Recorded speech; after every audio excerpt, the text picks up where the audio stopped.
blocker of Hextall. Fed around to the far side. Flyers a little lax in picking up Robinson, who puts it cross ice off the body. Breakaway Eklund. He's gone for the hat trick. He's in. Shot. Score. Hat trick, Pelly Eklund.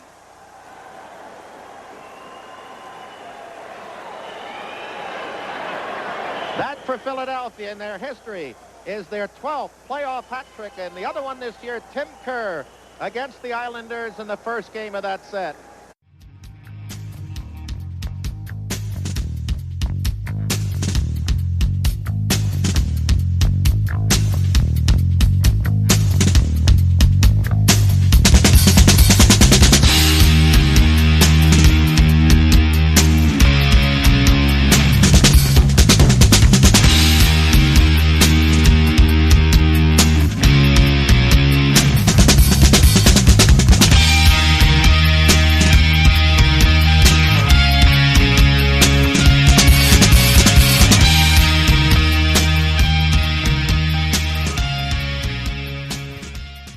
Hey everybody, it's Isaiah, and I'm here with Chef B, who's going to tell us about one of our sponsors here. Chef? Yeah, O&B Puckcast is now brought to you by Summit Public Adjusters. The winter months can be especially hard on our homes, from roof damage and peeling siding to frozen pipes and toilet overflows. Call Summit Public Adjusters before you call your insurance company. Dealing with your insurance company can be stressful and confusing. Let Summit Public Adjusters take the stress out of the claim process by having our guys work for you. Get the most for your money and your repairs. The next time the big snow or the rain leaves you with some home damage, contact us for a free consultation. Summit Public Adjusters are licensed in Pennsylvania and New Jersey. Learn more at summitpublicadjusters.com or call 215-752-0560. Just tell them that the chef sent you. Yeah, what was that number again, Chef? 215-752-0560. That's terrific. All right, we're going to carry on with the rest of our show. And we are back. It is Isaiah. Welcome to the O&B Puckcast again, episode number 149. We're going to wrap up the trade deadline today. We'll talk a little bit about Claude Giroux and some of the other Flyers that have left the nest. It's going to be a heck of a show. We got a great guest and a full panel. So just before we do that, just a reminder that the O&B Puckcast is brought to you by FlyersNittyGritty.com and Jim South Street, 400 South Street. 40 years of the best cheesesteaks and hoagies in the Greenwich, Philadelphia tradition. You got to have it. You got to be on your bucket list. And remember, if you live down near 400 South Street and you can't get over, don't worry. They'll use DoorDash and they'll get that delicious food right to your door. So when you want that cheesesteak, it's one of the best in the city, if not the best. Go to Jim South Street, 400 South Street in Philadelphia, PA. And with that, let's introduce our panel. And we have Chef B. How are you, Chef? Ready to start the post-G era of Flyers hockey. It should be interesting, if nothing else. And, of course, back from hiatus, a slight one, always the great Dan Silver. How are you, Dan? I'm feeling great. I concur with Chef, man. Let's get it going. I had a lot of fun watching that last Flyers game without G in the lineup. Okay. All right. They look different, if nothing else. Exactly. They definitely look different. Well, before we get rolling and introduce our guest tonight, just a reminder that the O&B Puckcast can be followed on Twitter at O&B Puck, at O&B Puck, and on one of 12 podcast platforms. Rate and subscribe. Give us a 5-star rating. We have a YouTube channel, Facebook. We're on Getter. Sometimes we post over there. We always have our shows there if that's where you do your social media posting. And if you could give us a 5-star rating on the podcast platform of your choice, Spotify, particularly Apple Podcasts, it's really appreciated because it moves us up the charts when people are looking for Philadelphia Flyer podcasts. And with that, let's introduce, without any further ado, a return to the O&B Puckcast with Kevin Durso from ESPN 97.3 in South Jersey. Kevin, great to have you back. Great to be back, guys. Always appreciate it. And, quite an episode for you guys to have me on, I must say, because I knew it was going to be a busy one. So I love having Kevin on the show. Yeah. But Kevin is you're clued in. Yeah, and you're speaking our language. And I like people that can kind of cut through to the heart of it. And reading some of the articles you've had recently, I definitely feel that you're doing so. So why don't we get right into it, and then we're going to open up the panel, especially tonight with Dan and Chef, because I had my instant analysis show on the site, and I think those guys need to be able to speak up. So, Kevin, just tell us about your impressions about the conditions around the Claude Giroux trade to the Florida Panthers, and just your overall impression of what they got back and what you think the fan reaction should be. Yeah, so I guess for me, the biggest thing I can do, since I can't speak for you guys on the panel and everybody else who listens and things like that, but I was among obviously the media members down there at the game on Thursday night, his 1000th, and the whole game felt like a send-off. It just really did. And then as we were downstairs doing post-game media, I pulled something out that I wrote about, I think, later on that night or the next day. I'm not exactly sure when, but I pulled out that Mike Yeo said something along the lines of he's a good captain, and paused and said he was a good captain. Well, that was a red flag. Giroux himself was very, I think he would have talked to us all night if we would have allowed him to, because he just was very reflective. And again, he kind of, the very last question he took, he gave this answer of, when Wayne Simmons got traded and everybody kind of felt like that was his last game before a deadline. He goes, I knew it was tough. I didn't know it was this tough. And everybody kind of just pulled all the pieces of the puzzle together and are like, okay, he's not on the plane after the game to go to Ottawa for the game the next night. He's talking like this. Everything is very past tense. He's on the way out. We all know it's coming. So the fact that he got traded was no surprise. But then the question was kind of the process of, first of all, how long was it going to take? Because there was some thought that, okay, Florida really seems to be a front runner here. And could this happen as early as Friday morning, Friday afternoon? Like, how soon is this going to go down? And pretty much all of Friday went by. I wrote a game preview, watched another game. It was a little weird with Giroux not in the lineup, because he was not in the lineup but still on the team, and you felt like you're just, again, the anticipation's kind of killing you. And that goes by, nothing. I kind of, I remember a trade deadline years back where, if you guys remember when the Braden Coburn, Radko Gudas trade happened with Tampa Bay, I think the trade came out at like 2 a.m. And I just happened to be one of the lucky ones who was a night owl who was still sitting awake when all the details came out. So I wrote a story up at 2:30 in the morning, and all of my other colleagues were asleep and started posting stories at 7:30 the next morning. And I kind of felt good about it, but I've kind of always used it as like, don't ever go to bed too early around deadline time. So I waited it out and nothing happened. And I, again, followed it on Saturday, and as Saturday afternoon hit, there it was. Here we go. He's going to Florida. Okay, let's now process the return. And the return comes in, and Owen Tippett's in it. And I wasn't surprised by that. He'd been held out of the AHL lineup for a couple games. That's not a shock. You kind of can see the writing on the wall. But what's okay? But and I even had people, I could see it popping up in my mentions, and my mentions were going nuts at that time. And I'm like, I'm with you. We're digging here. We're trying. And then the picks kind of came out, and then all the other pieces too. Connor Bunneman, Yerman Rusov, like these other pieces that kind of came out as part of it too. And you're kind of looking at it, and I described it when I was on 97.3 this afternoon. When you look at it on paper, the amount on each side kind of gives you an impression that it feels like it's not enough in return for what you gave up, because you're looking, you go, that's 3 players and a draft pick, and you got 1 player and 2 draft picks. How does that add up? It's 4 for 3. That doesn't seem to make a lot of sense.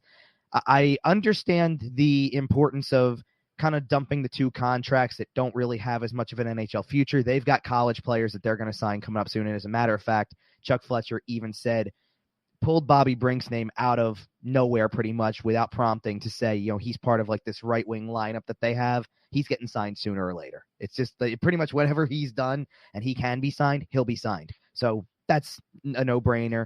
And they've got others they can sign too. Ronnie Attard and Noah Cates are still out there. And certainly they can look at college free agents as well. So moving the contracts for guys who weren't going to amount to much is fine. But it's Claude Giroux we're talking about. And it's your franchise icon, and it's 1,000 games and 900 points. And you knew people were going to want something big. You knew people were going to want something that was dramatic, that kind of felt like it was over the top, felt like it was a steal on your end, not the kind of the other way around. I don't want to diss Owen Tippett as a player. He's a nice prospect. He's got potential. And I think he showed that in his first game, to be honest. My opinion of him actually changed a little bit in his first game because I basically, after watching his first game, I went, well, he can do it, but can he do it consistently? That's the big question, obviously. So at least that's the ability that gets you drafted 10th overall. But if you can do it consistently, you have a long-term career in the NHL. And that's why he hasn't stuck yet. That's why he's kind of a project, because it's just not there consistently. I think it's a great call by Chuck Fletcher to sit there and say today, they're up for the rest of the year. Him and Morgan Frost, they're up for the rest of the year. That's the right call. Play them at the NHL level, see what they've got. But when I know that there were other names floated around, and we kind of just discussed right before we started, some of the names that were floated out. Snow, the goalie, had some stuff that was, some good information. And certainly it would have been nice to get one of those players. If you could get a Grigory Denisenko, if you could get a Mackie Samoskevich that was, not even signed, you would just get his rights, which, again, you have a whole player's future right there in front of you, but he is more developed than a draft pick. But ultimately, when it came down to it, the way that I heard, and I got, I don't want to talk about necessarily the process of the deal as much as the aftermath, because the thing that I got more insight to after the trade was over was kind of the where they go from here thing, not necessarily the actual what happened. But pretty much bottom line, he had one team he wanted to go to. He said as much today, and he held the keys to where he decided he wanted to go. And that left Chuck Fletcher and company kind of sitting there with nothing more to do than make a trade with no leverage. And this is what happens when you make a trade with no leverage. You don't exactly get the best return. And to me, one of the things I wrote afterwards in my reaction was trying to take the attention, because I really don't want Claude Giroux to be made out to be a villain here. This is why you sign contracts, and this is why you agree to a deal with a no-move clause. If you don't want someone to dictate your future for you, then you agree to the deal with the no-move clause, and you have every right to use it.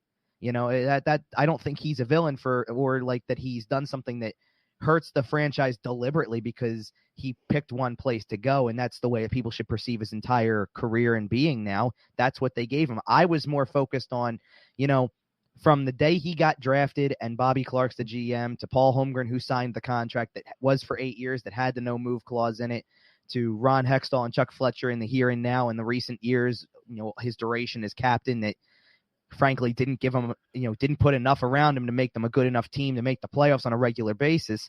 If you want to be mad about the return, then be mad they weren't a contender, because I asked Chuck Fletcher on Sunday, when you make that deal in 2013, and he's not the one who makes the deal, obviously, it's Paul Holmgren, but still, you make a deal for a player like that because he's your best player and he's your superstar, and you go, we're going to contend for the duration of the contract. That's the way it's supposed to be.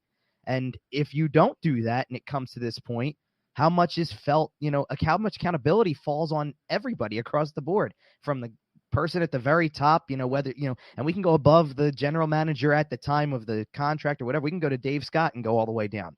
Because at the end of the day, when I was sitting there on Sunday afternoon, the trade's done. We've already talked about the trade, and there's still work to possibly be done with the deadline on Monday.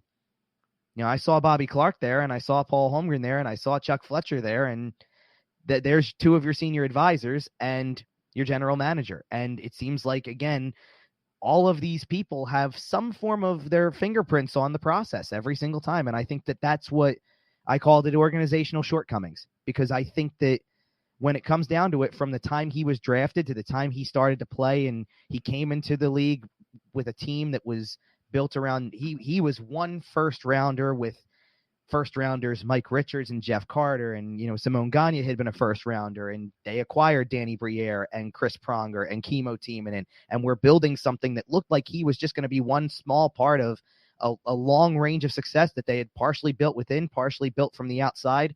And then some things happen that don't go your way, the Pronger injury being probably the most obvious. You don't really control an injury, but the trades of Richards and Carter kind of changed some things, and he became the central figure after that, and they never really replicated that team.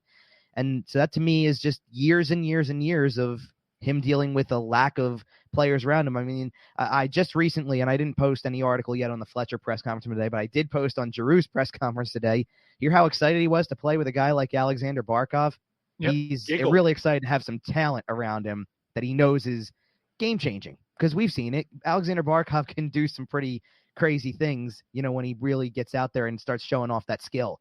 And I think Giroux knows that. Obviously he's watched more than a handful of their games, it seems. So that's kind of where things are. But I think that it's more of an organizational thing than it is on the player for having the no move clause and choosing to exercise that kind of right to pick where he decided he wanted to go. Yeah, gotcha. Dan? I mean, the thing for me, and I've got 3 Claude Giroux jerseys, is, the report. Because I tweeted something out after the trade, and I basically said, because my thought all along was sort of, hey, it sounds like Giroux's family loves it in Philly. He's having a really difficult time kind of moving on. It really seems like he doesn't want to leave Philly. The fact that he only waived for Florida, obviously made it seem even more like he's really struggling with this. So to me, when the trade went down and I heard that Florida was the only place he'd go to, my reaction was, well, you know what? If Claude Giroux wants to come back here, then he should have, if he wanted to come back here and win a championship here, he should have opened up to more teams so that his GM could get more assets back for him to increase his chances of winning a cup in the future. Well, that thought process was kind of quickly derailed when I listened to the Snow the Goalie podcast, with Russ Joy, who comes on our show a lot, and Anthony Sanfilippo and Chris Tarian, because what they were reporting was that basically Claude Giroux asked Chuck Fletcher for assurances that they would bring him back in the offseason. Chuck Fletcher was unwilling to give Giroux assurances that they would bring him back. And because of that, Giroux said basically, all right, then I'm not going to waive my no movement clause except for Florida.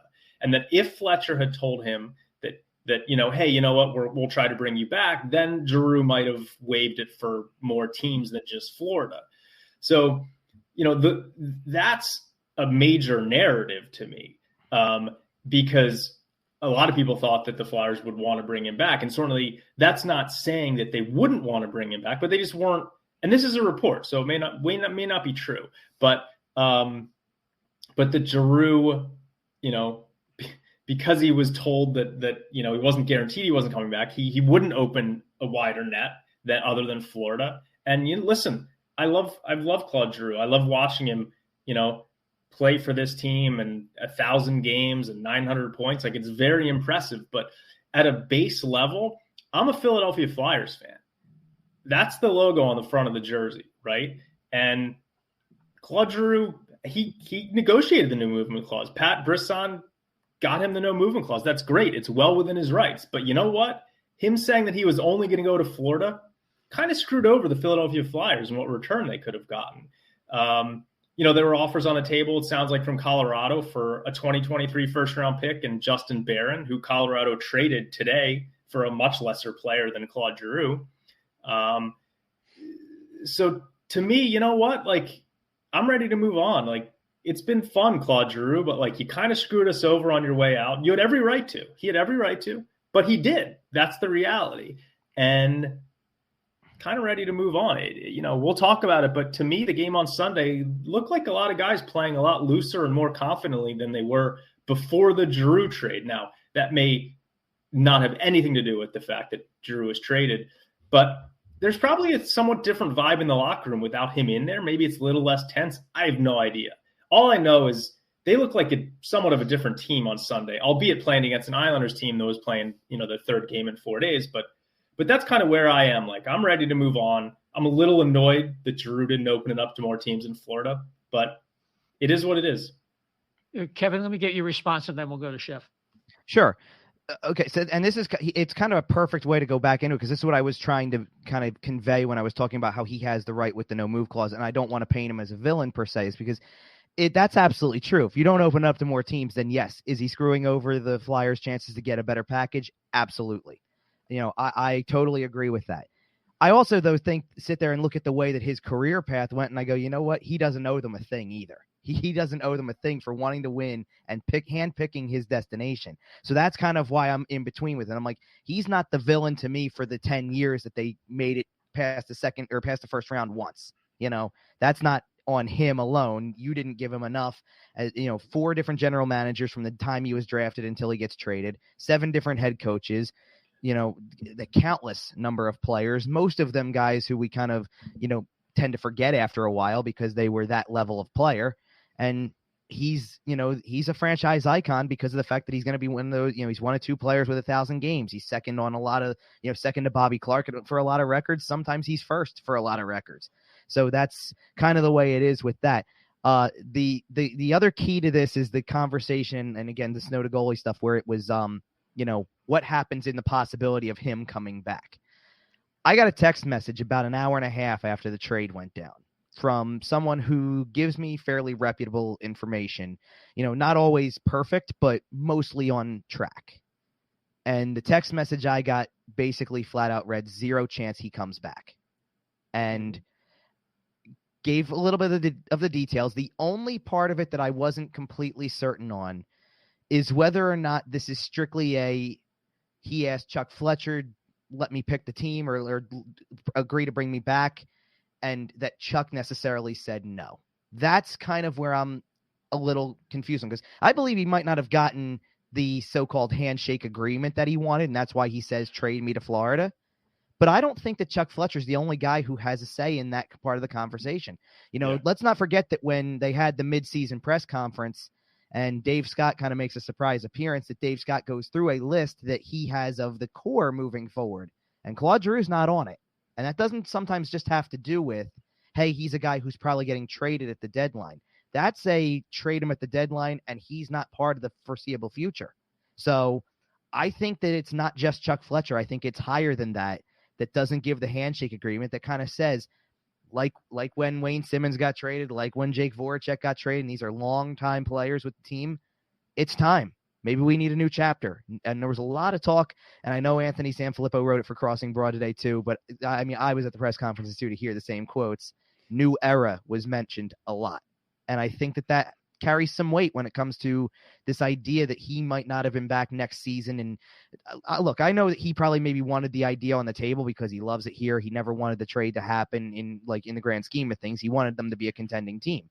But I also always thought that even if he had his heart set on coming back to Philadelphia after 2 months, or whatever it is, however long the run is, here's a guy, and the best way I can explain it is because my wife asked me this question, why does he still want to be here if they're not really that good? And I said, well, listen, when we met in right around college age, I go, if you're 22 years old and you spend the next 15 years of your life, with a city, you don't know anything. You grew up here. You got married here. You had kids here. You lived here. This is the only thing you've known. I think that if he went somewhere else like Florida, and whether they win the Stanley Cup, get to the Stanley Cup final, lose in the Eastern Conference final, whatever happens, maybe making a playoff run shows you the grass is a little greener on the other side when you play for a contender.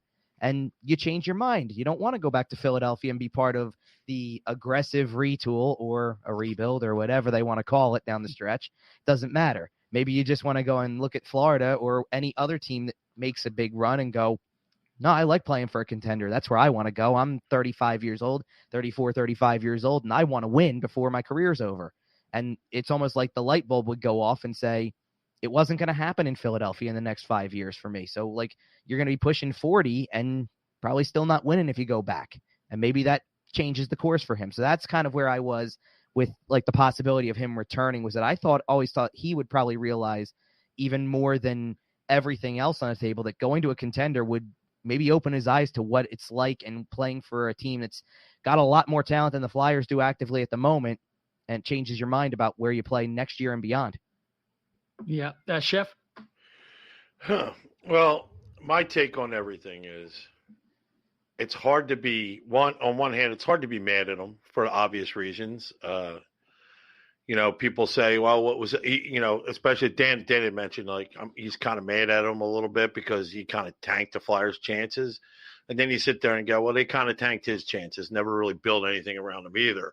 So I wouldn't be upset if I was a guy with a wife and 2 little kids. I wouldn't want to uproot my life and everything that I've built. And good for him. He was smart enough to get his licks in his contract where he could decide what he was going to do later on. That's progressive thinking. 8 years ago, 7, 8 years ago, that's hey, I'll stay here, but under my terms. That's fine. I'm not mad at him for that. I think I even said it on one of our last 2 shows. I said, fake it a little bit at least. If you're not interested in going, at least talk to him.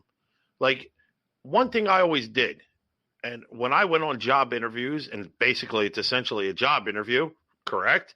I would sit there, even if I didn't want the job, it was good practice to go out, take an interview.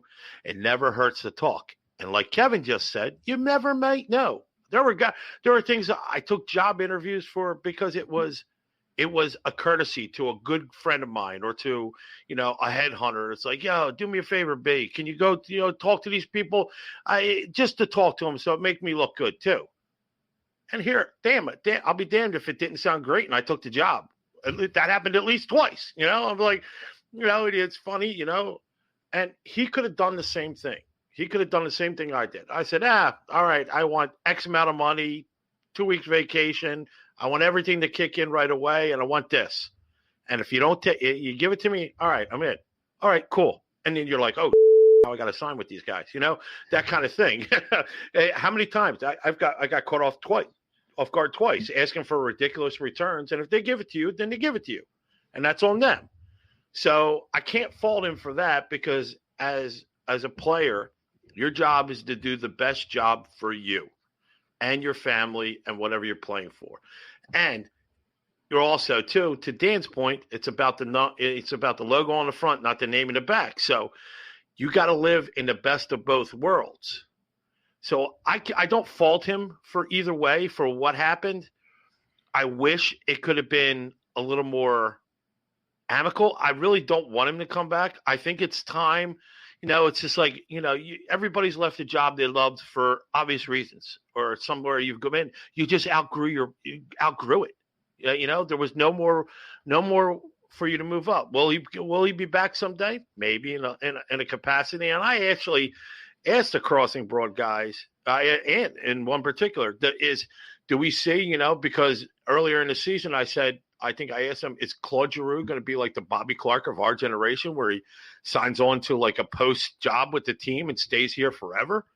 And, he made a joke and said, I might have to answer him that question. And I was like, I think everything's possible. If Eric Lindros can come back, and I really do think that there's hope for him. So I do think it was cool that they also had Eric Lindros at the 1000th and, banging the drum at the start and things like that. That's actually a good way to do it. Like, sometimes they have people up there who are doing it before the game that look like they're out of place and don't know what they're doing. They got a legitimate Flyer legend to come up and come back for that particular special occasion. Building's going crazy.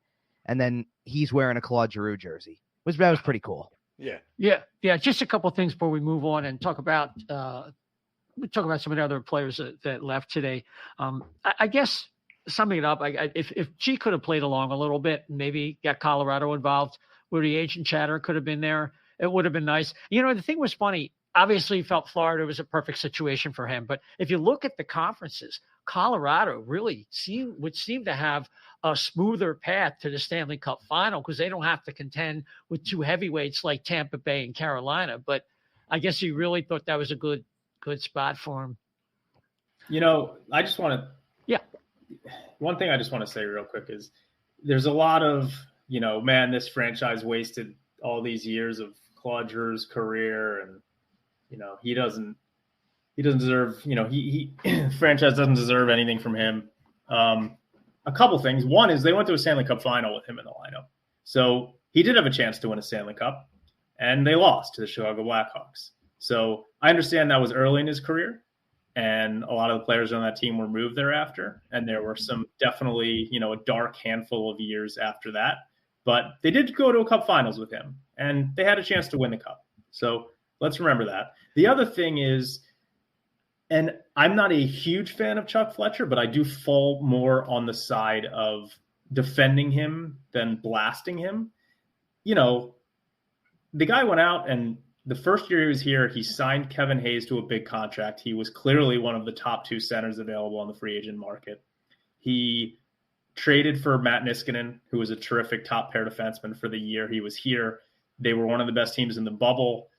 They went a couple rounds, that year. Obviously, the metrics and, the eye test wasn't as good as they were winning some of those games. But, that was a decent team. He had immediately traded for Braun that offseason too. And then didn't do much the next offseason.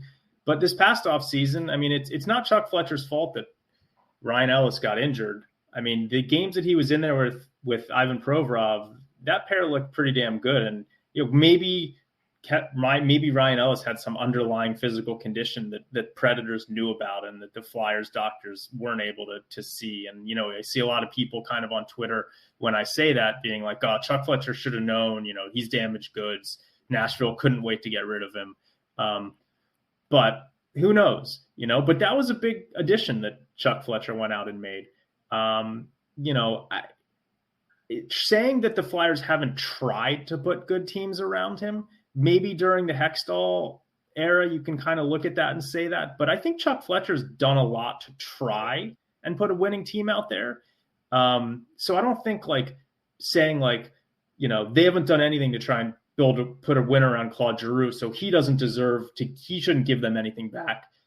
I don't know if that really holds that much water because they have tried, right? It's not like they've been like, you know what? We don't want Claude Giroux to win a Stanley Cup, and so we're not going to try and surround him with good players. No, they're trying to surround him with good players, but it's just not working out. So, I wouldn't be looking at it from Giroux's perspective, and I don't think he should, being like, I don't owe these guys anything. If he doesn't want to, if he wants to say he doesn't owe us anything because Fletcher wouldn't tell him he'd bring him back, that's one thing. But they've tried to put a winner around this guy, at least the last few years. Yeah, I mean, it's a results-oriented business. It just didn't work out, and I agree with Kevin. Ultimately, it branches out to every part of the organization, from the players, from the ownership, the coaches, the scouts that recommended some of the players that haven't worked out. Including Yeah, and I don't want to say that they haven't put some talent around him before. They've had good players. Especially, I think of the 2012 team in particular, because that was kind of when he was the leader at that point. Richards and Carter are gone. He's the guy. And I mean, you go out and you get Jaromir Jagr, who's still playing at a high level at 40. And, look at what he was able to do to elevate his game. And Hartnell's game goes up to a new level. And Briere's still good. And Couturier's a rookie, and he's coming into his own. And they, we've talked about this before probably, where it's the two trades that they did make for Richards and Carter didn't exactly bring back guys who'd never made it. They brought back, either picks or players who lasted for a long time. I mean, I get stuck up on, especially over the Hextall years and even some in the Fletcher years, not everybody, but in the Fletcher years too, these, players that I know get that people get infatuated with that don't have the highest ability level, but people like them because they look like they're, look like they give a damn, basically, kind of with all due respect to Zach McEwen, it's here's a guy who I look at and I go, it's not heartbreaking if he wasn't back. I understand why you might want him back. And I would bring him back next year because to me, expectations should be lowered next year. You can have a guy like that on your roster when you're not projected to be a great team. But if you had intentions of being a contender this year, I didn't necessarily understand why it was go out and get a bunch of lower end guys who you insisted upon, and that falls in line with Patrick Braun, Zach McEwen, Nate Thompson, the insistence upon those guys being in as much as, you had other guys who should be doing well. And I do agree with Dan to an extent with this because of the fact that the intention was Ryan Ellis is going to be healthy and there, and it's going to improve the top pairing. Specifically from Sunday, I'm watching the game as I go through, and I'm looking at, obviously we had all eyes on Owen Tippett because he was the new guy, but I'm watching Travis Sanheim play yet another game with a lot of confidence, and I go, I don't know why you would move on from him. He's playing with a lot of confidence. There's the growth. There's the potential. I'm looking at a healthier looking Kevin Hayes. He's not completely there, but he looks way healthier than he ever did at any other point in this season. So he looks like a player. He looks like the guy I remember seeing 2 seasons ago. Joel Farabee continues to rise to the occasion. It was about as engaged as I can remember seeing Travis Konechny be in a long time. Morgan Frost had a really good game, in my opinion. And as I'm watching those guys, I'm going, they don't have every roster spot to fill. They don't have to completely dismantle it to the ground. They've got pieces that they can work with, but they don't have enough pieces at this point, obviously. I mean, if they did, then they wouldn't have been in the situation that they were to trade Claude Giroux and move the guys that they moved this afternoon at the deadline as well. So it kind of is an in-between for me. Like, I look at some of the promise of some of those guys and I go, you've got pieces. It's not like these guys lack talent. It's just that it's been about putting it all together. And it's never really panned out the right way, whether it's an injury, whether it's a guy who didn't develop fast enough. Maybe the time you thought you hit the lottery and you got the second overall pick and the guy didn't turn out to pan out the way you wanted to again. And you thought you had, another centerman that was going to be here beyond Giroux's career, like that was the intention there too. So there's a lot of things that go that way. And I don't view it strictly as hey, management screwed up. That's the reason this is what it is. I think they've had issues from development standpoints. I think they've had issues with just the way that seasons have gone where it gets guys down and, maybe the players need to take some accountability for that portion of it where they're not quite fully invested because you're on a losing streak or something like that. It all comes together. It's why I kind of, again, I position it as organizational because of the fact that it's not just management. It has been multiple management members that I feel left something to be desired, but you also don't change coaches 7 times over, and you don't have teams that continue to bring in a ton of players left and right and try to do what Chuck Fletcher's done, which is essentially try to pull off the single off season rebuild, if you will, and bring in a bunch of new faces and see what you can do. And it did look promising at the beginning. I don't think that they've had any player that they brought in this year, hold for Ellis, who played four total games, that didn't necessarily live up to what he was supposed to be. Like Cam Atkinson was what he was supposed to be. Ristolainen was mostly what he was supposed to be. I'm not calling that great, but I'm not calling it terrible. And otherwise, it was kind of all the lower ends. Neandle was probably the one who stood out the most as not what, you anticipated a veteran third pairing guy to be. He kind of lost the market that he had as an unrestricted free agent at the deadline, if you will. But Brassard got traded. Brassard earned that because of the fact that he played well enough in a limited window to get himself traded and get them an asset back. And I think that theoretically speaking, his explanation of why Martin Jones wasn't traded, I looked at the way that Martin Jones played in the last 4 games he started right before the deadline. I think he had allowed something like 9 goals in 4 games and had a save percentage of .927. You can't go into the deadline much better than that as a player that you're trying to potentially market.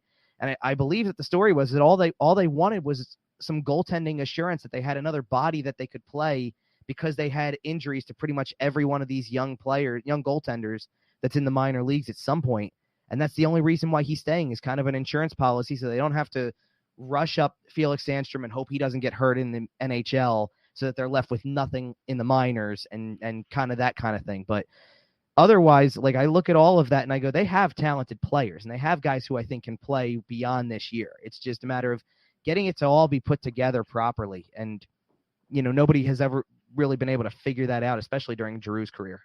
Yeah, the pieces have to fit. I agree with keeping Jones. If the point is, and I've heard this elsewhere, that, and I think Fletcher mentioned this, if the Phantoms want to make a run, which is a good experience, I mean, good organizations have guys come up together and experience winning at the minor league levels. They don't want to be in a circumstance where they don't really have any goalies. I think Ustimenko is out for the year. And Erson's out for the year. Ustimenko did have injury trouble, though. Oh, okay. I reverse that. So, yeah, so there's a shortage there. And for, a 5th or 6th round draft pick, it's worth it to have stability. So some of these younger kids, like I think York and one other guy, I think Frost and Tippett are staying up for the rest of the year and didn't get sent down on paper to be able to go back. Willman went with York for a super move. Essentially, they're coming right back. They're going to play tomorrow night, but regardless, it does give the option that if the Phantoms make a run, they're available. They'll be eligible.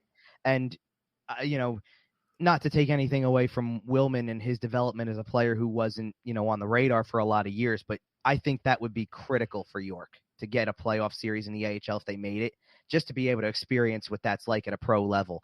He already looks like he fits at the NHL. I don't want him going anywhere for the rest of the year, but if they had something to extend his season well into May, then good for them for doing it the way they did, because he gets, I don't know how many extra games that would be, but maybe with the tail end of the AHL regular season, because they had all sorts of COVID issues that delayed them longer. Right. What if he got 10 extra games? Like, that could be huge for him. Yeah, absolutely. So let's just recap. Derek Brassard goes to, Edmonton for 2023 fourth round pick. And I guess the big one today was Justin Braun goes to the New York Rangers for a 23 third round pick. And of course, a lot of people were saying, well, 23 third is halfway to a 22 second. But your thoughts? Yeah, I think that, well, here's the best way I can put it. And it's funny because you guys said that in your last show you had Russ Cohen on, and I was actually talking with Russ at a recent game, and we both agreed on the same two teams that seemed most likely for Justin Braun. It was Toronto and the Rangers. And Toronto got Mark Giordano on Sunday, so I kind of thought in the back of my mind when that trade went down that the Rangers need to do something because they are in a playoff spot. They're going to make the playoffs most likely unless something wild happens. You know, well, I think everybody would have to lose out by now to not make the playoffs in the East. The 8 teams are pretty well decided. Yeah, they're all set pretty much. So, but I looked at the Rangers and I went, you know, every team in the Atlantic has stocked up on something. They've all made a move, and you can't deny that you knew Carolina was probably lurking in the weeds to do something on deadline day. You know, Pittsburgh ended up doing something on deadline day. Washington made a little bit of a move. Like, everybody kind of had to do something. All 8 of those teams knew they had to do something. And the Rangers didn't just get Justin Braun. They added a couple of other pieces, you know, today too, some depth forwards. I saw Tyler Mott went there. They had gotten Frank Vetrano a couple days earlier, which I thought was a really good move for them because Vetrano, from the Florida Panthers perspective, I always thought was going to be the odd man out. When I looked at, when you look down Cap Friendly and you see all the expiring contracts, or not many expiring contracts for Florida, and where are they supposed to allocate the money to re-sign the few guys that they don't have locked up beyond that year. And I looked at the list and I went, Vetrano's the guy who's not sticking. I can look at the other names and it's not that Vetrano's not a good player. It's just he's the worst of the list that's there. So he's probably the odd guy out. So getting something back in return for him is a really savvy Bill Zito move because he gets something back and the Rangers get a good player that's going to help them down the middle a little bit and help them, at the forward position. And, Braun's going to be a good insurance policy and, again, a good depth guy defensively for whoever got him. If it was Toronto, like it could have been a couple days ago, being the Rangers like it is now, it was exactly the type of move that I thought the Rangers needed to make. So good on them for jumping on the, defensive bandwagon here, like a lot of other teams were doing, and getting a player who helps you out. And, I think the Flyers did pretty good with that because of the fact that it is a 2023. I do like the emphasis on the 2023 picks here, especially now that they've got 3 2023 third rounders that can easily be parlayed into, take that, package something up. You can get back into the second round. They had traded their original 2023 second rounder in the Ristolainen deal last offseason. They can get back in there now with the assets they collected in the 2023 draft this year. If that's how they wanted to try to utilize them, outside of obviously the possibility of, just the good old fashioned hockey trades that we have heard a lot about that could happen down the road in the offseason. Fletcher said he had kind of talked to just about every team over the course of the last 24 hours, and more conversation was about what could go down in the offseason and what teams feel like they'll need and what teams feel like they'll do then than it was about what could move now and at the deadline. Because, I guess because the East is the way it is, the West is a little bit more wide open. So the West wasn't exactly wheeling and dealing, but the East was give everybody who's in the top 8 whatever you can give them because of the fact that they're collecting. And if you're a seller from that conference, then start selling because there's a market for it. And I guess the only shame of it was that they didn't, the Flyers kind of waited on Claude Giroux a little bit because of the 1,000th game thing. And I thought that was fair. I thought that that's something that made a lot of sense because Giroux wanted it and he held the keys to the trade. But in Braun's case, I kind of wasn't sure why there wasn't more going on earlier. And maybe if the trade would have been made earlier, the package would have been a little bigger. But I thought what they did was fair enough for what they had originally given up for him, what he had given them. And then to get something back that you can, it was probably about what I expected, to be honest. Yeah. Just before I go to Dan, I had heard that the Flyers would have had that 23 first round pick, but because they delayed it, that pick went in the Sherratt deal. Right. And that kind of threw a wrench in things that when the Flyers unable, because they wanted to get G to 1,000 games, it kind of cost them and pushed them to 2024. Dan? Yeah, so I kind of wanted to talk about and see, what maybe Kevin has heard about the offseason, because if you look at the Flyers cap situation right now, I mean, even with Giroux gone, it's not all that pretty, especially since they decided to re-sign Ristolainen. So, let's say that the projected cap goes up to, it's 81.5 million. They're saying it might go up $1 million. So even if the cap goes up to 82.5 million, the Flyers look like they're going to have, 7 spots to fill when you're looking at, Giroux's spot in the top 6. And then you've got, a few, right wing spots. Wade Allison's a restricted free agent. Morgan Frost is a restricted free agent. Tanner Lazinski is a restricted free agent. McEwen's a restricted free agent. They're going to have to fill the backup goalie slot and then probably another defense slot. There's basically 7 lineup spots that need to be filled, including one, marquee winger spot that you're losing with Giroux, and they're going to have about $8 million in cap space. So even if you want to say that they can fill 5 of the 7 spots with, ELC guys who are making $800,000 a year, you still only have $1 to $2 million for that other spot. And if you want to say that you want the Flyers to go after like a Johnny Gaudreau or whoever it is, like they can't right now with based on what their cap situation looks like. So they need to, to me, one of the whole keys is that they have to find a way, and they could just buy out JVR this offseason, right? If they want to use that $7 million somewhere else. But some of the other rumored things have been, hey, maybe they'll be looking to trade Travis Konechny, who makes $5.5 million. Maybe they'll be looking to trade Ivan Provorov, who makes almost $7 million. Maybe Sanheim. I wouldn't be moving Sanheim the way that he's playing right now. But, if they want to retool this roster and add some really good players, they're going to have to make moves. And so I guess the question is, and especially based on what Chuck said today, I saw someone was tweeting today that JVR's name would come up a little bit and they wouldn't be shocked if he was moved today. Obviously that didn't happen, but Kevin, what have you heard, and what do you think about guys like JVR, Konechny, Provorov, Sanheim? Like, what do you think is going to happen with some of those guys this offseason? I'll start with the easy one for me, which is JVR, because back around the Dave Scott, Chuck Fletcher press conference mid-season point, I had it on good authority that basically the plan was buy him out.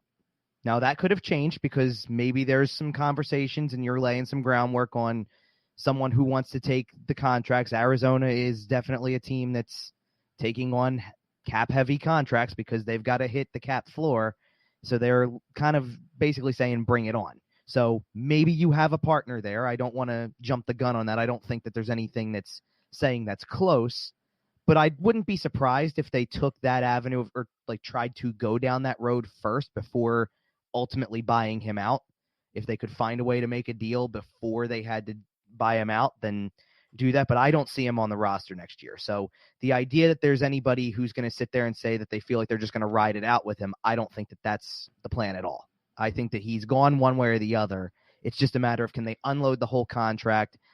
Can they even unload part of the contract in terms of get somebody to trade him and then say, hey, listen, we'll keep 25% of it just to get you to agree? Because even if they kept 25%, I believe they still make back more cap space than they would by buying him out, because I think buying him out gets you close to half of it. Yeah, so real quick, the buyout, I just looked it up. If they bought him out this offseason, they would still have to pay him $4.3 million next season. The following year, yeah. And $1.3 million the year after that. Yes. So they still have to pay more than half his salary if they buy him out this offseason. And the other part of the complication there is that you don't necessarily want to pay a guy who's only supposed to be on your books through next year into the following year with that extra $1.3 million. Like, you don't want to do that. So I think you tread lightly on that and you see what you can do. And I wouldn't hesitate to eat some salary if a team says, listen, we'll take the last year. And keep it, even if you did eat half of it, it's still going to kind of equate to the buyout and you don't have it carry over to the following year. So that would still kind of work into your favor a little bit. Let's go to some of the younger core guys that we, that we've mentioned so far. I was tweeting about this yesterday because the fact that his name came up, and again, this is just a gut feeling from me. I don't have intel that they've got a deal in place or that they're talking to somebody about him. Gut feeling of mine is Travis Konechny's gone in the offseason. That's a gut feeling. get the sense that there's enough times where I sit there and watch his game, and, you know, I watch the game. Sometimes I like to call it through a coach's lens. I feel like I try to watch from a fundamental standpoint. If I see something that kind of drives me nuts, that would drive a coach nuts, you know, I'm up in the press box rolling my eyes at stuff because I can't believe, like, I'll give you an example from Sunday. Patrick Braun clearing it up the middle makes me roll my eyes because I go, come on, be better. And he actually had 2 good clearing attempts at the end of the game, all off the boards to get it out of the zone and not ice the puck. And I'm sitting up there at that point giving him credit because he did something that's a fundamentally smart play.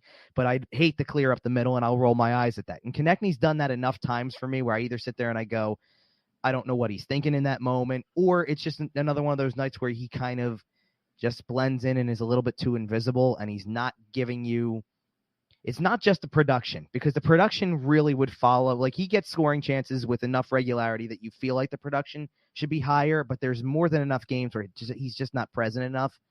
And I keep seeing it, and I keep telling myself that the more it happens, the more he's going to – because of the fact that I was under the impression, what I had gathered from last offseason was that he was told they basically chose not to move him but could have.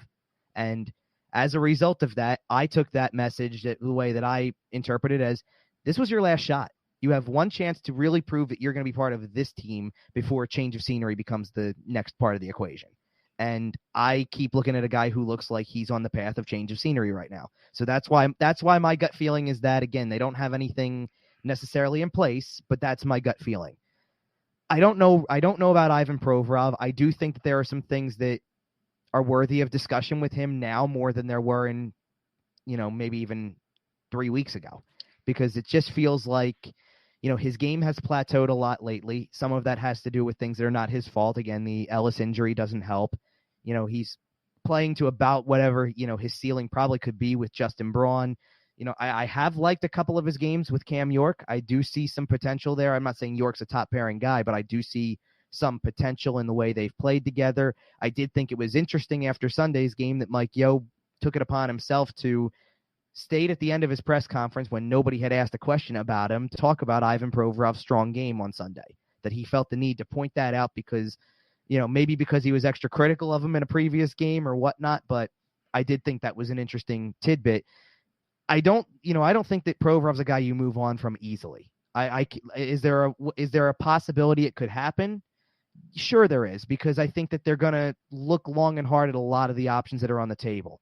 But I just don't know how easily you go into something like that. Like, I really feel gut feeling Konechny's gone in the offseason. I see what people are seeing with Provorov, but that's not my gut feeling. It's just not my gut feeling because of the fact that I think at the end of the day, the thing that they really want to get a look at before you decide, I think next year is this year that Konechny's having, where you give him the shot to play with Ellis, and if it's still not working, then you start to have these thoughts. But if you don't, that's his last chance probably to quell those thoughts. Whereas I think Konechny got that opportunity when, you know, hey, we could have traded you in the offseason. We didn't. We're giving you a vote of confidence, and the results aren't there. So I don't think Provorov's necessarily an absolute goner.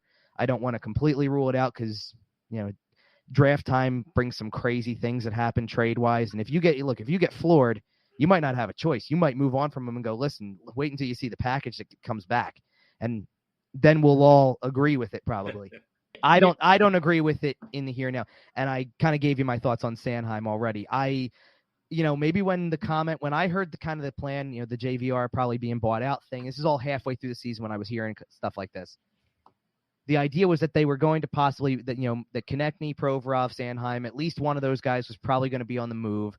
In my mind, you know, Konechny was probably the guy who came into my mind first, but there was also don't rule out two of them being on the move. And when I saw that at that time, halfway through the season, I said, well, it's got to be Sanheim. He's got 1 year left on his contract. It probably makes the most sense if they're going to make a change like that. It's got to be Sanheim.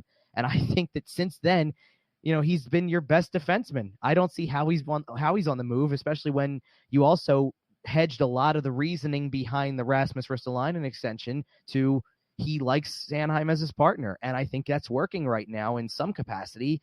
So I don't see him being the guy being moved at all. I think he actually has, you know, probably the most solidified future of the trio that we just talked about. Yeah. There seems to be an interdependence. I mean, once they went to Risto, it's kind of like they hitched their wagon to Sanheim as well. There is some interest supposedly out of St. Louis in Provorov, but that obviously at this point appears to be something that might be discussed in the offseason. So, Chef, let me go to you. Oh, well, I would have to say that if I'm considering moving Provy, and I'm not against it in any sense, I think that Kevin might be onto something. This could be like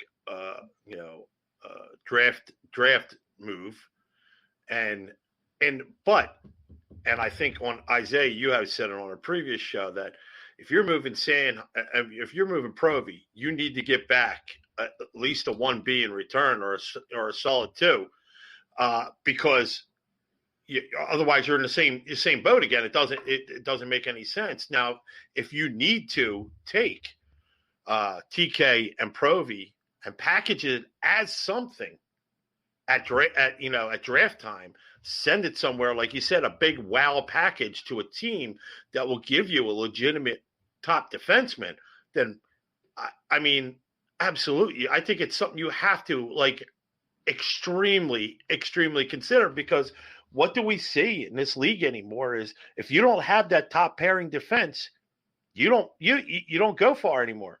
I mean, we see it. And even when the Flyers when their bubble burst on them a little bit, they had arguably a very good top pairing, maybe not a true number one pairing, but they had a pretty good top pairing, and it still wasn't good enough, and that's when Provy was solid. So I think that if you have to do that, and I have no problem with doing it, if you got to move Provy, TK, and possibly, it's not incentive, but if you need to do that, just throw that to maybe like Phoenix or something to hit a floor, maybe JVR too, and get something back, or a 3-way deal to get a solid number one. I mean, you really, I think, really have to do that.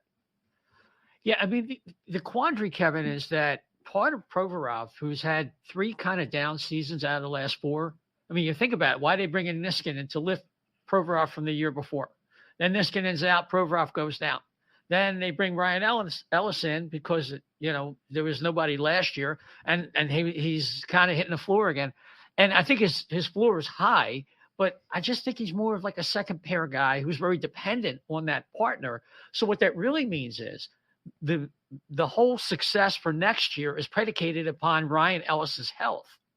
Now, that doesn't sound like a very good plan, but if they're willing to be honest with themselves and turn back this timeline and stop talking about quick turnaround and all this and be more patient, then I wouldn't be in a hurry like a lot of people might be to trade Ivan Provorov. Let's let things settle in and let's take the pressure down on their timeline. But then you have the conflicting kind of, what would you call it? The influence of Comcast during the pandemic, losing the revenue and trying to get butts and seats and reclaim some of that revenue that they lost. So these two things seem to be in conflict, and these are conflicts that they're going to have to work out as they make the decisions.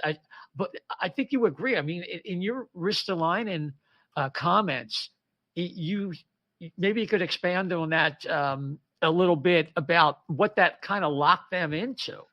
Yeah, I was just about to go into it because that was my reaction piece to the Ristolainen deal.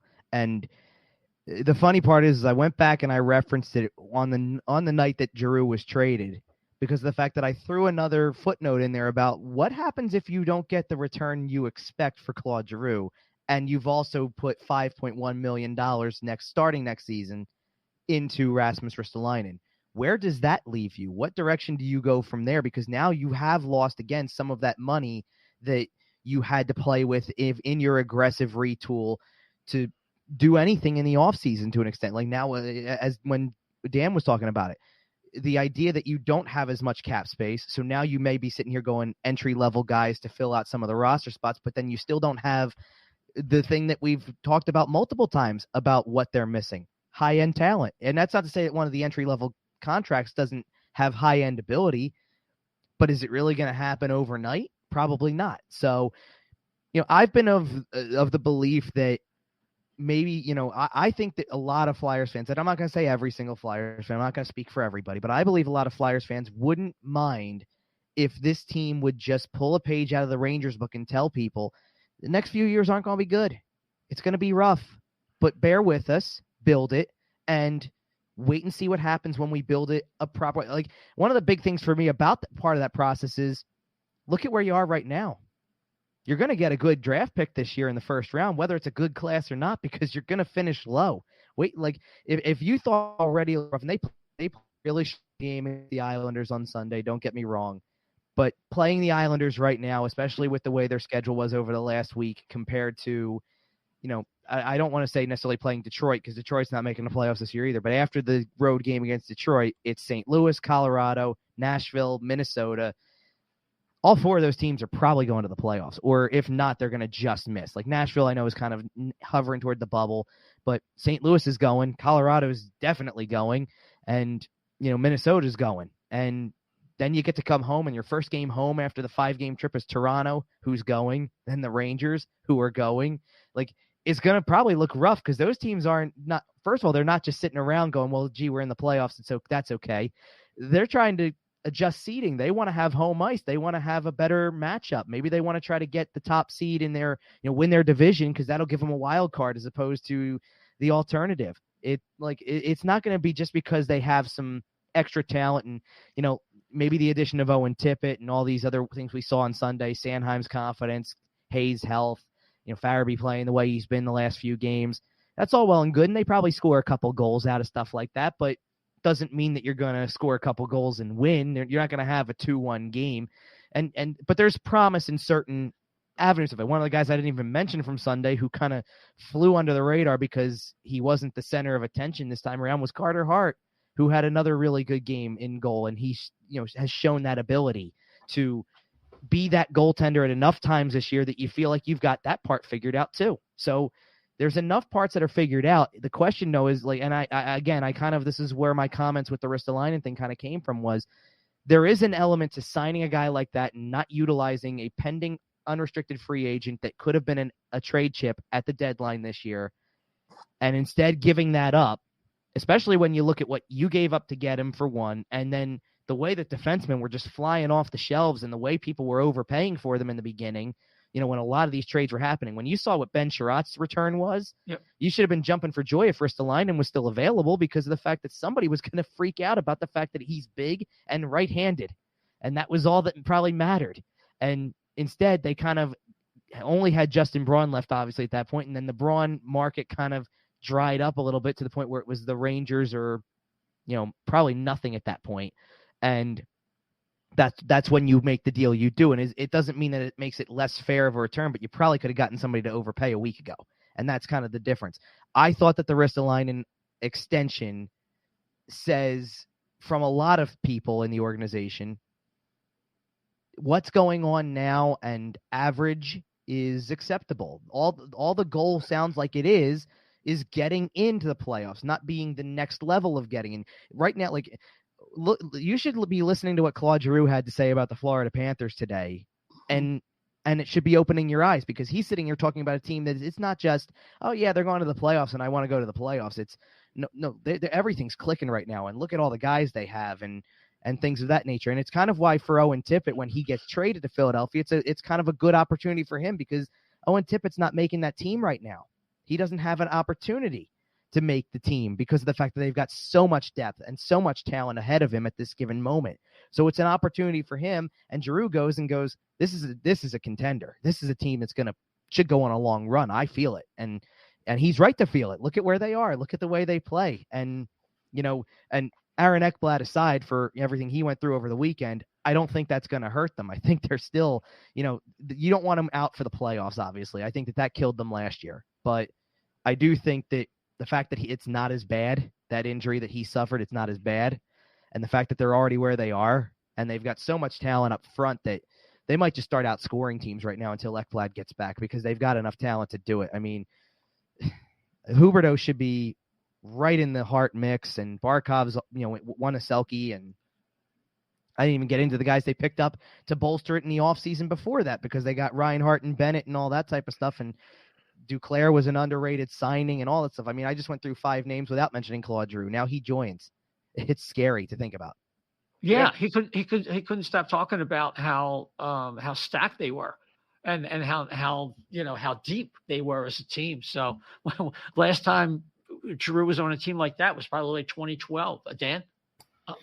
Yeah, so just in terms of the Flyers and a rebuild or a retool, and there was a press conference where Chuck Fletcher sort of acknowledged that the one of the quickest ways to get better is, or that they don't have enough elite talent, right? And one of the best ways to get elite talent is through the draft. And so there's not really, they're going to have a good draft pick this year, right? But there's still, even if you finish as the worst team in the league, you only have, I think, like a 18 to 20% chance of getting that first pick. So I went through kind of a phase where I was like, you know what? They just need to tear it all, sort of an irrational. They just need to tear it all down. We need to do whatever we can so that we have the best chance of getting one of these top two kids in 2023, right? Bedard and Mishkov, they're both supposed to be generational players, even though they're both under 5'10". I don't know when the last time a guy under that height was sort of a generational player. But anyway, both of them are supposed to be generational players. There's not really a generational talent at this point, looks like, in the 2022 draft, although it's hard to predict. But the problem is, and we sort of talked about this a little bit, is that you've got, let's assume that guys are going to be healthy next season, right? Couturier is a pretty good hockey player. Kevin Hayes is a pretty good hockey player. Like Ryan Ellis is a pretty good hockey player. Cam Atkinson's a pretty good hockey player. Carter Hart's a damn good goalie. You're not trading him. You're not moving Joel Farabee, right? Like you're probably not moving Provorov or Sanheim. So it's like, okay, if you want to try and construct a roster that is going to finish bottom 5 in the league, there's a lot of work to be done, assuming that these guys are going to be healthy, right? Like you could trade Provorov for like really young kids in draft picks. You could trade Konechny for young kids in draft picks, but like you're not going to be able to move Couturier or Hayes or Ellis. You're not going to move Hart. So it's almost hard to like figure out a way to rig this team to finish bottom 5 next year because of some of the older talent that they have. So then at this point, it's sort of like, you know what? Like we're going to get a good draft pick this year. This is where I am. I'm just kind of like, we're going to get a good draft pick this year. Hopefully we lose more games than we win down the stretch, and it's a top 5 pick, and Chuck can do a better job than Ron Hextall did with a top 5 pick. But aside from that, like I want to see Owen Tippett develop. I want to see Morgan Frost develop. Like I want to see them sign Bobby Brink and Noah Cates and Ronnie Attard, and maybe some of these kids will develop. Maybe Cam York will take the next step. Like the Flyers don't really have an A-level prospect, but they've got enough B-level prospects that some of them could really take a step up. And I'm at the point where that's what I kind of want to see. Like maybe some of the guys like Farabee, maybe he takes a big step up to the next level. Provorov and Sanheim maybe too. Like Sanheim's looked terrific. So that's sort of where I am. Like I think it's going to be too hard to like tank next season. So I do, I want to see what they can do to try and build a competitive team.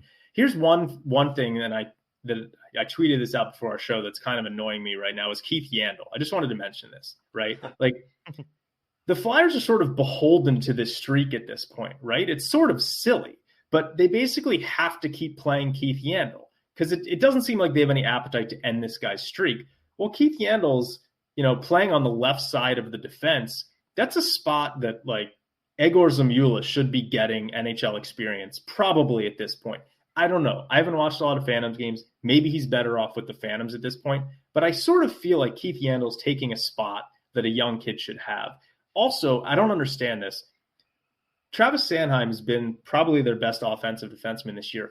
Why do they not put him on the power play? Like, this team is not going anywhere this year. Even if you don't think that his skill set is going to translate to the power play, and it certainly did in the WHL. Like, when he was a junior player, I watched a lot of games with Travis Sanheim with the Calgary Hitmen. He was good on the power play. He would walk the blue line. He would make good passes to guys. He's got a better shot than Cam York does. Even if you don't think he's going to be good on the power play, like what do you have to gain by playing Keith Yandel on the power play instead of Travis Sanheim at this point? It's like mind numbing, and maybe they will change it. And Bill Matz from Broad Street Hockey responded to my tweet, and he was like, they should just dress 7 defensemen and 11 forwards the rest of the season and just have Yandel sit there in a clown outfit, But it's like, but honestly, like, who are we fooling? Like, we need to see what the young kids can do. It's sort of silly that we're beholden to this guy making $1 million a year and won't scratch him. I mean, I don't know. I just wanted to get that off my chest. Like, I just think it's ridiculous. Kev? Well, okay. So I understand a lot of that. Believe me, there are nights where we watch what Keith Yandel does and wonder the same thing to an extent. To be honest, I feel like that's why he didn't have a market. I don't think it has anything to do with the fact that he has, that he's playing the way he is right now. I think that's a product of the whole team, to be honest. Like, he's on a team that hasn't been good all year. I think it just kind of rubs off on everybody. He's been awful. I'm not trying to take some of that off of him.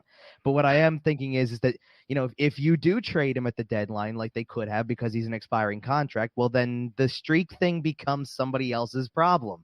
And I think there's a lot of contending teams that could look at him and go, yeah, he's a good vet.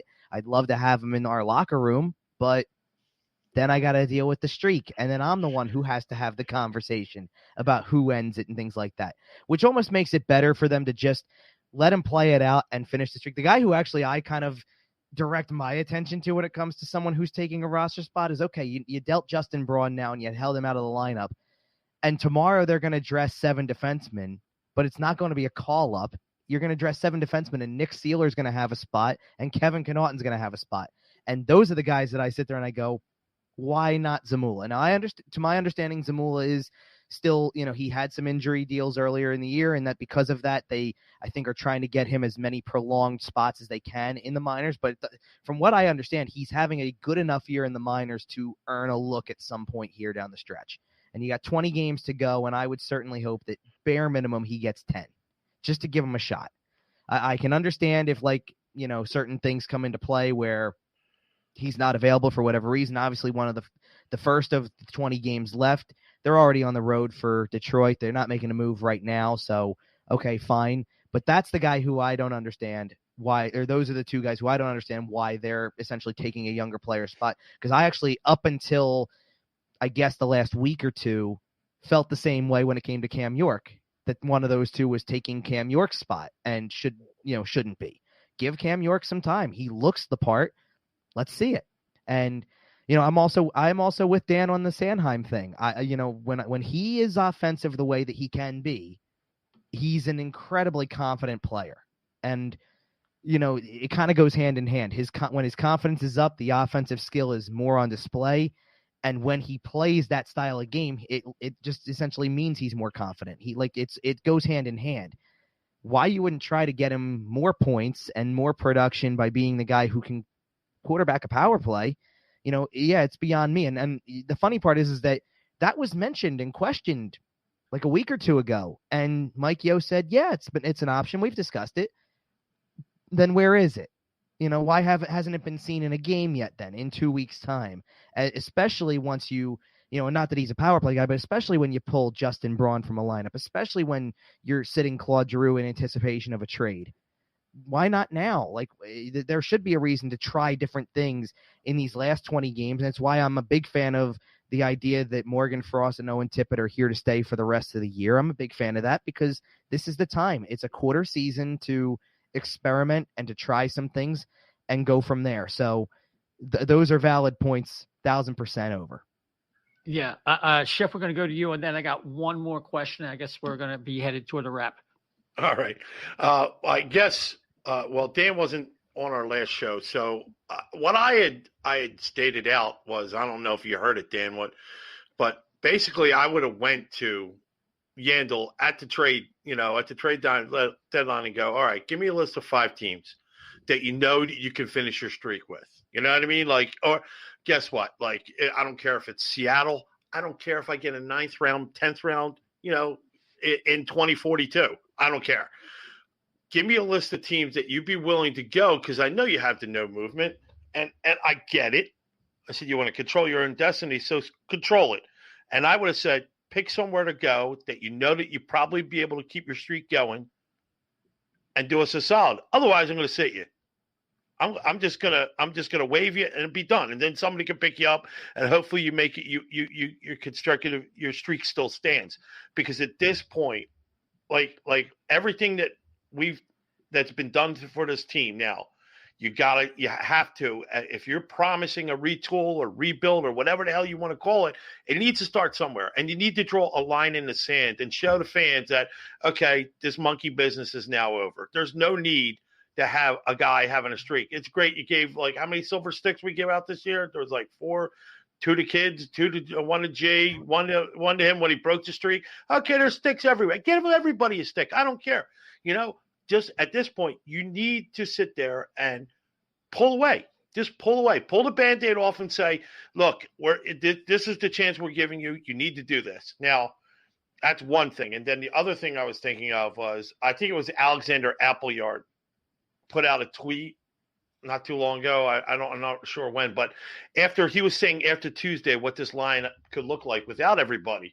And I thought, wow, it's like a lot of young kids. It has Provy and York together on the top line, but I understand you're throwing people to the wolves and all that, but it's not something I'm like totally against. I want to see some of these young kids. To your effect, I said that to, I think it was Russ on our show. Yeah, and I'm like, look, at this point, I just want to know what we got. You want to put people – they were so concerned, this organization, about putting people in seats, and a bad product was not going to do it. But now a product of promise. Now that's different. Before, the Flyers sucked with G and Brassard and all these other guys. They sucked. Well, let's face it, they were bad. But now we got young kids that we're bringing up that you haven't seen at the pro level yet, and they might just surprise you. Now it's interesting. There's a little whipped cream on that poo pie now. So that's what and I think that if they went that angle, and I know it's like, okay, I want to see what their mentality is going to be to adversity. Like, Cam York, like you said, he's so smooth. And I think that's the best thing going for him, because when he makes a mistake, it's not there. It's not there the rest of the game. It's going on the next shift. I need to know some of these other kids are like that as well. And, and one last thing, because I'm done, I know we're going to be moving on. Somebody had tweeted at me and DM me about the possible new shirts that they could use down at the thing with Tippett on the team now. If you want to score, just put the Tippett in. Just the Tippett. Okay. Wow. Okay. It could work. You could sell some shorts there. That's Isaiah, you're going to have to put the R-rated sticker on this show now. Yeah. That's yeah. I do want to say, because to bring up the fact that Cam York, how smooth he's looked at times too. The power play goal he scored against Nashville in Thursday's game is a prime example of what he's capable of doing when you give him that kind of opportunity. And I loved what I saw from him in that game in particular. And I haven't really had complaints about a lot of his game in a lot of situations, because he has been smooth and fairly steady, which is a good thing. It's a really good thing for where he's going, and it's been nice to see. Cam York, really quick on Cam York. He's like it's like, I don't know if any of you guys are like video game players, but like, you've got these characters and you unlock all these different, abilities that they have. Like Cam York is a guy who there's so many things to unlock for this kid. Like the thing that always stands out to me is he always makes the smart plays. Like he makes the proper passes, and he gets rid of the puck when he's supposed to, and all that's great, right? And that's like good traits of like a middle six defenseman. But like he also has the potential to do stuff that like Quinn Hughes or Cale Makar does sometimes, like not quite at that level, but the talent is there, and he just plays so smart. But there is like another level to him where if he gets the confidence to do it, like he can pull off some really high level plays. And I think it's going to take some time with him, but like he could be, he's a guy that needs to find a way to be more aggressive offensively. And I'm not saying he needs to do it now, but eventually, like, to really become that, the guy that they passed on Caulfield twice to draft. Like I think he's going to have to unlock a little bit more of those abilities. Yeah. Quick question for Dan. Yeah. on Cam. Do you see him? And I know we saw him as a captain for Team USA. He was great. He really, it showed a lot of those other kids looked up to him. See somewhere down the line, if he makes it stick on this team, judging by everything we've seen so far, him being that cool defenseman that, like I think Jason Martinez said, that that can do the calm play afterwards. Is he assistant? Is he like alternate captain or a captain somewhere down the line? Chef, I wish I could give you an answer. I'm not in the locker room. I don't know the personalities of the players. Kevin might be better suited to answer this one than me. I don't know, what exactly it is that makes a good alternate or captain in the NHL. So I don't know. I think that Cam York's probably a little bit soft-spoken, but that's only the sense that I get. So I'm not sure what makes a good captain, and I don't know if Cam York would be that, but I don't know. And I'll jump in because of the fact that I've had him in front of me before, so I do have a bit of a feel of his personality. Right now I think that maybe he's so young and so new to the NHL because he doesn't have a ton of experience that there's parts of it where I don't know whether it's the pressures of playing at that level and wanting to prove yourself so badly are on him a little bit, or just still the being mesmerized with that fact that you're in the NHL is still part of it. But I don't think that that's out of the question, say 5 years down the line, 10 years down the line, when he's much more established in the league, somewhere in that time frame, because he's done it in a lot of stops. So the fact that he's done it before, and that's what makes us say things about a lot of players that come through when it comes to who gets a letter and all that type of stuff, because ultimately I was having a conversation after the Giroux trade because of the fact that first someone asked me, is there going to be a captain for the rest of the year? And I said, no, probably not. I can't see it. Doubt it. Just because you got 20 games left. That's a decision you make when, once he's not back next year. However, and I left all three options on the table because I'm not, who knows what really, there's a lot of stories out there. But beyond that, who do you make the next captain per se? And it's like, I could name you three people who are candidates for it next year that would all make some form of sense. But ultimately, that's a player's decision. The players in the room decide who they want to be their basically on-ice representative is mostly what it is. There's a lot of guys who don't necessarily have to wear the letter, who can speak up to teammates and do all that type of stuff. But whoever your captain is, when Claude Giroux was here, he's the guy skating over to talk to the official when there's a call to be made, a review's happening. Tell me what you know. What are you getting? That's all that really is on the ice. But everybody can play the similar role, and I think York's done enough of that in his past, whether at Michigan, whether the U.S. team, he's done enough of it in his past that he's got, that he's got the potential for it for sure. And I do like the way we're talking about him too, because of the fact that he does have a lot of elements to it. Definitely has the offensive skill set that he could be. I don't think he's ever going to be a truly dynamic offensive defenseman where that's an embodiment of most of his game, sometimes the way we see a Makar look, but I see sometimes when he plays, because he's been really steady at times, and maybe it's a layup because I said steady there, he almost has a little Matt Niskanen into his game sometimes because of the way he just plays in the moment so well. Efficient. And he is very efficient and he's very smart. And those go a long way. I'm not trying to sit here and say he's the same defender that Matt Niskanen was. He's definitely got some room to grow there as well. But kind of his headspace, his smarts are what make me think Matt Niskanen down the line, that you're always present in the game. It's never like I see a moment where I sit there and I go, what are you thinking in this moment? I really don't find that with him. He's very present and he's trying to do the right thing pretty much every single time. And, is he on the ice for a few goals against like everybody else is? Sure. But I don't see him make the common mistakes that have been made by everybody else this season. I'm not seeing them from him that often, which, to be able to put him, I don't know where I would necessarily rank him among the defensemen who have been up this season. Like I said earlier, I think Sanheim's been the best this season. I think Ristolainen hasn't been as bad. I think Provorov's left a lot more to be desired. I think Ellis in his limited sample size looked really good. Braun was probably my number 2 behind Sanheim at the time because of the fact that he wasn't supposed to be in the role he was in.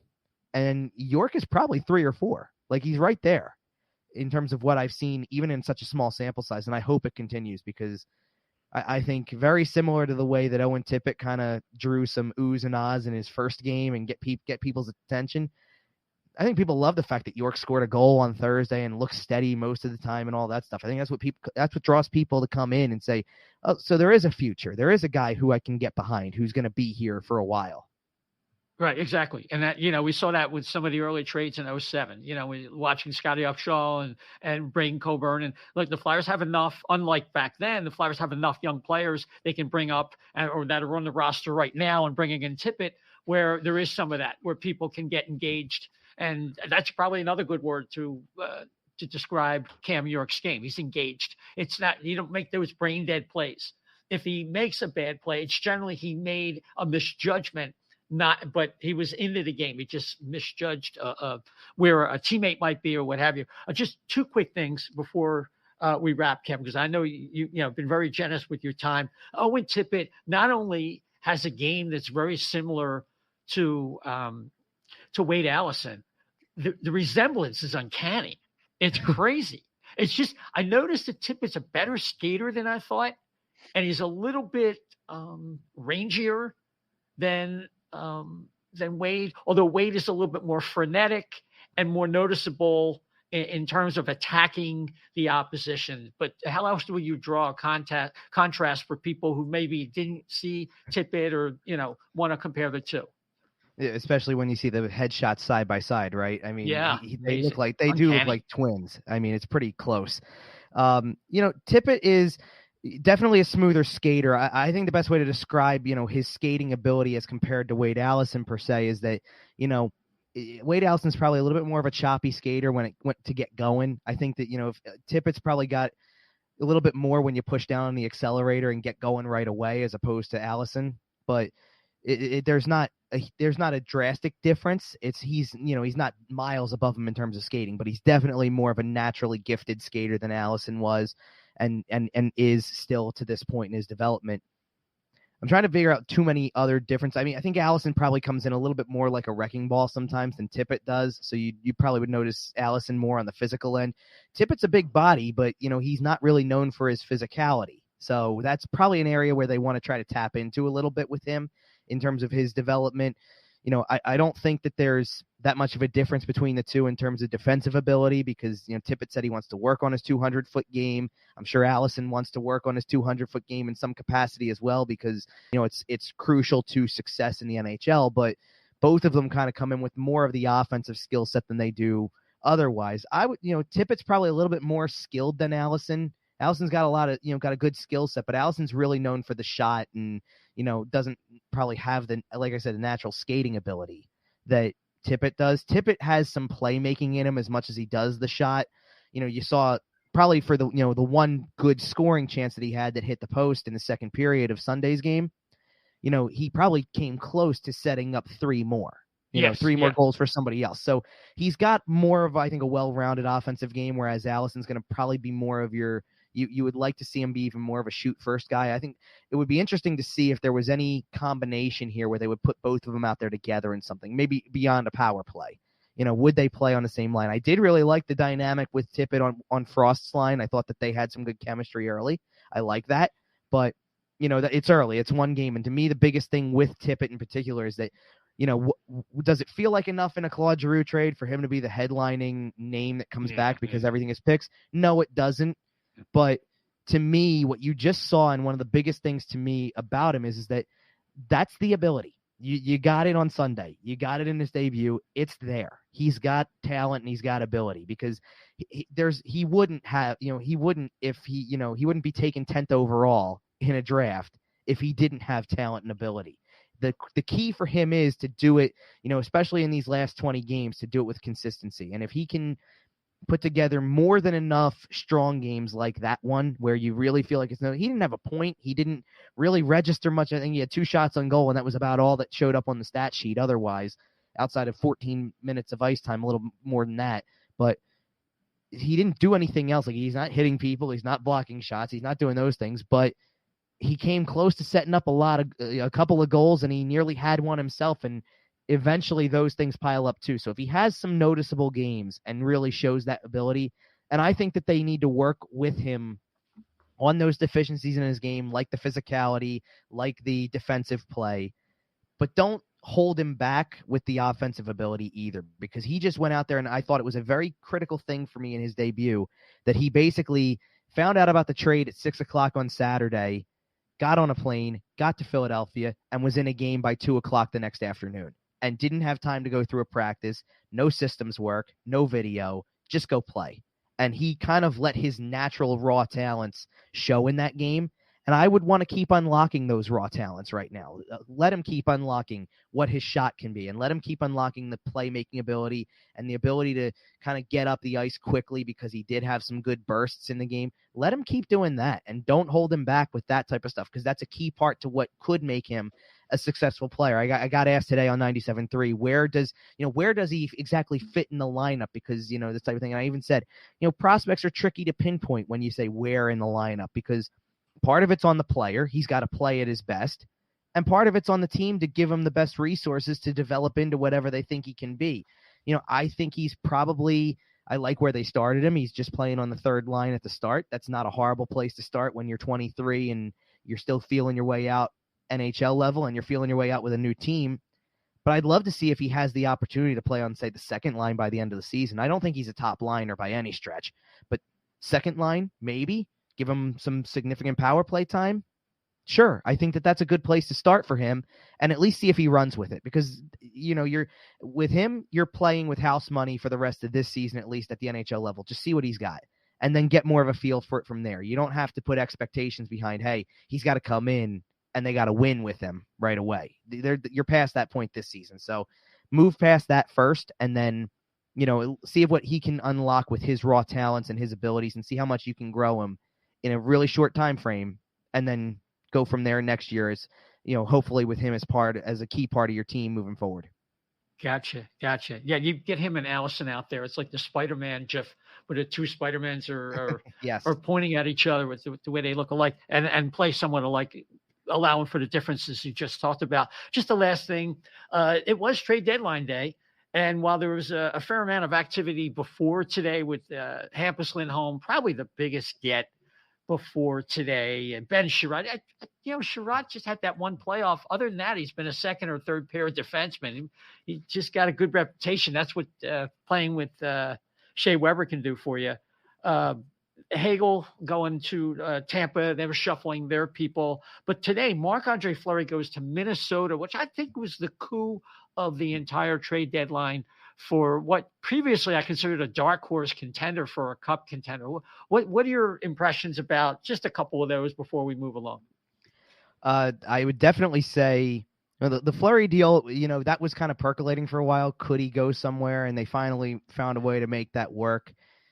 It's an interesting deal to me because, if I'm honest, and I know Cam Talbot was an all-star this year for Minnesota, I think Kakanen's the better goalie down the stretch, as his career progresses. So they're taking a chance by moving him down the line after the fact when they get Fleury, because that was a separate deal after the fact. Yeah. So that's an interesting one to me. The Hagel deal I loved for both sides, to be honest, because I think for Tampa, and I tweeted this after the fact, I said that for Tampa, that's a Blake Coleman-esque move to me. That's Blake Coleman all over again. And I think he's going to be a great fit for them.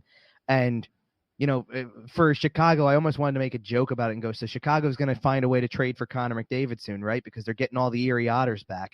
DeBrincat's there, Strome's there. Yeah. Now you got Radish there. So all you need is McDavid. You get that core group that was in Erie for, all those years when all these guys were getting drafted.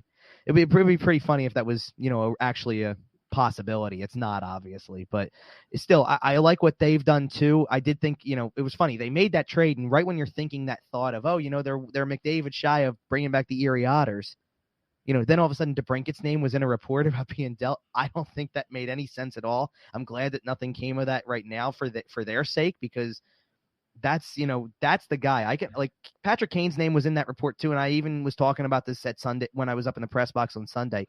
I get why Patrick Kane's name comes up, because you're starting to get to that point with that core group at their age. Taves is going to come up and Kane's going to come up, and their names will get floated around for things like that. But DeBrincat's like, you're pretty much your centerpiece right now in terms of young core who you really want to strap yourself to and build around. And it would make really no sense to me at all for a team that seems to recognize that that's what kind of team they are to do anything to move a guy like that when he's still so young and still obviously producing at such a high rate that he's going to probably do it for the next 10 years at least, like he's that level player. So, and that's another player, we mentioned Cole Caulfield's name already in this. So that's another player who was passed over by everybody, actually, not just the Flyers, but everybody, that, somebody just lands on him and look what happens. So, I think that was the move. That was one of the moves that really stood out to me more than Sherratt. Sherratt was an interesting one. I was really surprised by the return package that Montreal got. I thought they did really well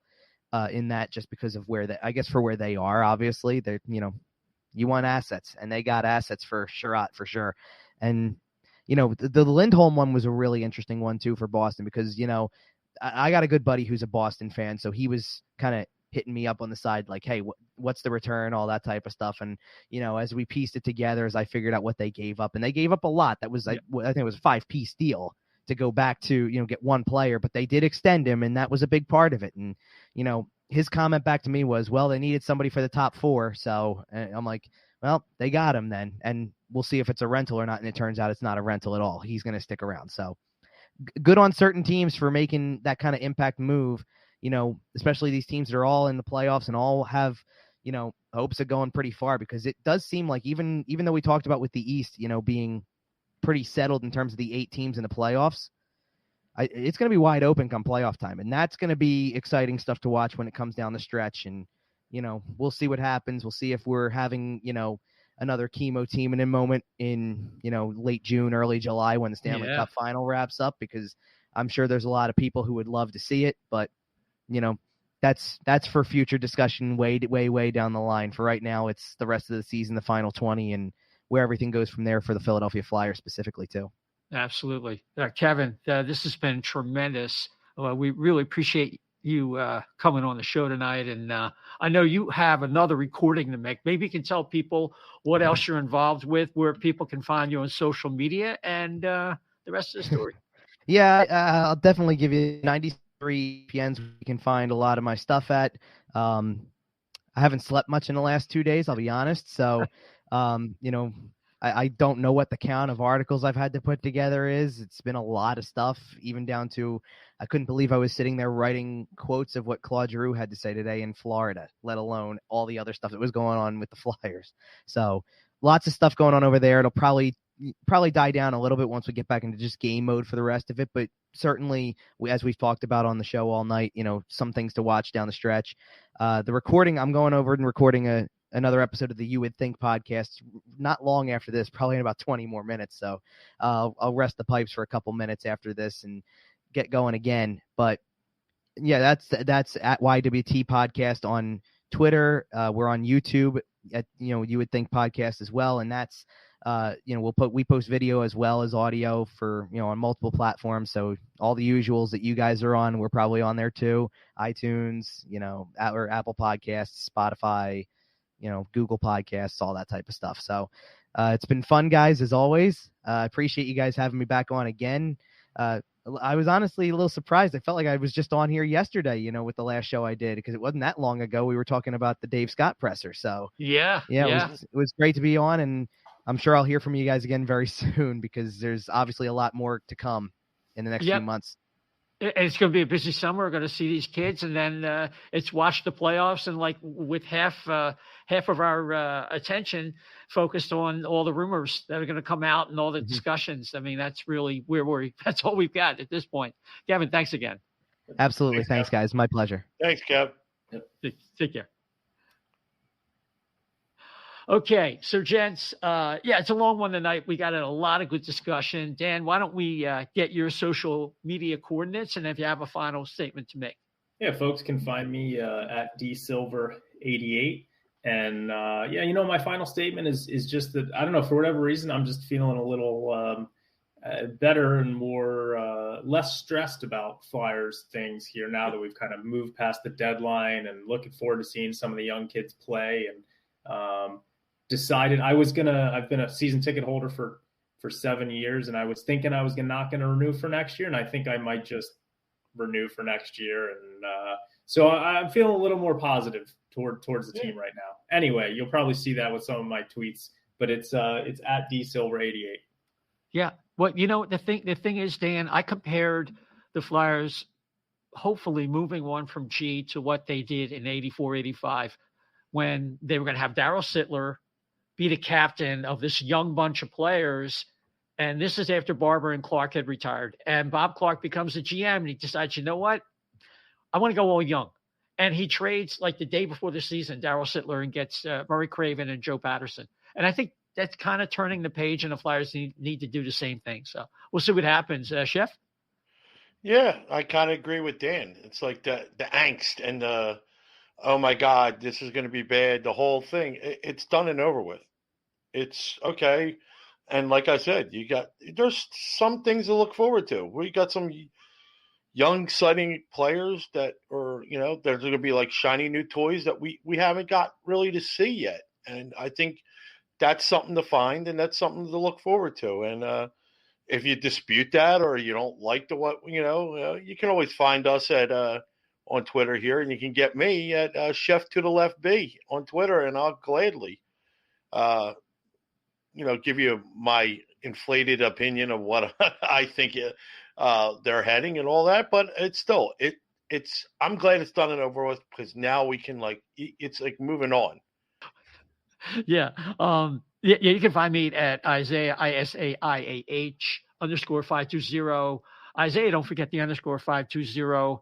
And it's all about watching the kids. And I'd probably be a good idea if we got someone who really knows prospects for our next show. And I have a feeling we have that person lined up. And it might be a couple weeks, might be a week. I'm not sure. We'll check it out depending on schedules. We can work it out. And we're going to go through these kids with someone who really studies these kids, so we have an idea of what is realistic in terms of expectations.